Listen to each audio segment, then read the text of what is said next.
දවසක් තරුණ දියණියක් Tamanගේ පියා ගාවට ගියා. ගිහින් පියාට Tamanගේ දුක කියන්න පටන් ගත්තා. දිගින් දිගටම Tamanට එන ප්‍රශ්න ගැන Tamanට ඒවට මුහුණ දීම නොහැකි බවත් ප්‍රශ්න වලින් Taman හෙම්බත් වී ඇති බවත් පැවසුවා. හරිම වේදනාවෙන් කතා කරන Tamanගේ දුව දිහා පියා බලාගෙන සිටියා. ඔහු කෝකියෙක්. ඔහු Tamanගේ දුවගේ අතින් අල්ලගෙන උඳුන ගාවට ගියා. ගිහින් එක තරම් වාජන 3ක් කරන් ඒවට වතුර පෙරෙව්වා. පුරවල උඳුනෙන් තියලා උඳුන පත්තු කරා. රත් වීගෙන එන වතුර වාජන 3ට වෙන වෙනම අල බිත්තර කෝපියට දැම්මා. දාලා දිනේ සමග එදිහා බලාගෙන හිටියා. ඒ සඳහා හැකි තරම් වෙලාවක් ගියාට පස්සේ ඒ වාජන උඳුනෙන් පිටතට ගත්තා. ඊට පස්සේ අල බිත්තර කෝපි දිහා බලලා දිනෙට කිව්වා Tamanට පේන දේ කියන්න කියලා.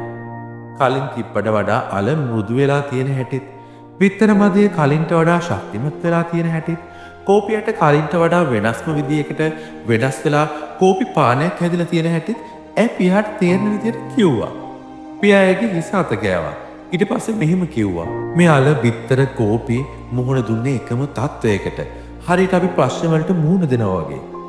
ඒත් එයින් පස්සේ අල මෘදු වුණා. බිත්තර ඇතුළතින් ශක්තිමත් වුණා. කෝපි සම්පූර්ණයෙන්ම වෙනස් වුණා. ඒ වගේ ඔයා ඉන්නේ කොතනද? පියා දියණියගෙන් ඇහුවා. ඉතින් මිත්‍රවරුනි ප්‍රශ්න කියන දේවල් අපිට අනිවාර්යෙන්ම එනවා.